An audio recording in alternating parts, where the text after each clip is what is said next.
Fan Book Week is September 27th through October 3rd this year, so we're going to be doing a top 10 countdown of the most frequently banned or challenged books for 2019. We're at the halfway point, and coming in at number 5 is Prince and Knight by Daniel Haack, pictures by Stevie Lewis. The book was published in partnership between GLAAD, Gay and Lesbian Alliance Against Defamation, and Little Bee Books.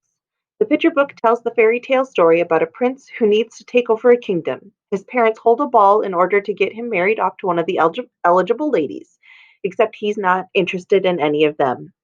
Meanwhile, a dragon attacks the village, and the prince rides off to fight it, only to be met by a knight willing to help and rescue the prince. In the end, they get married, and everyone lives happily ever after.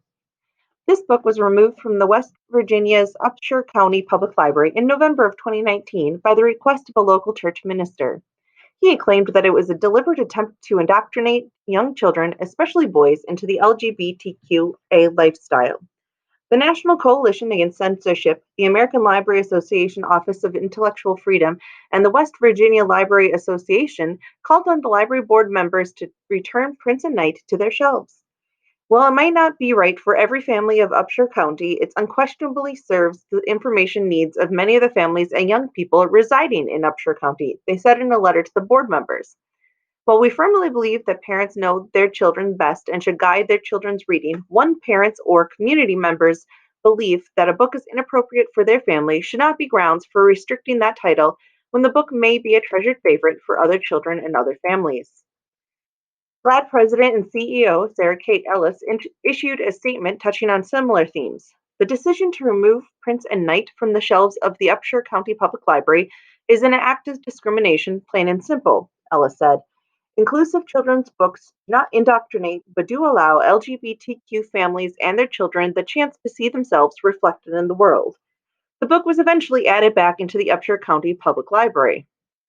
It was also challenged in Loudoun, Virginia, along with other LGBT books in a classroom collection. Parents that made the complaint felt that having these books in their children's classroom will just make them confused, and it's just sexual propaganda.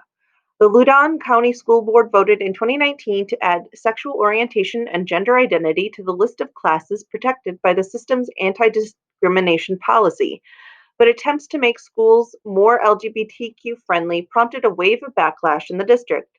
Ashley Ellis, the assistant superintendent for instruction, stated that the collection of books were not mandatory reading and were not part of the formal curriculum. They were simply made available to students in their own classroom in elementary and high schools. The school board eventually did vote to keep them in the classroom. If you're interested in any of the sources for information that I found, please check it out in the description. And remember, reading diverse books allow people to accept that it's okay to be different. Find your difference. Find your freedom to read.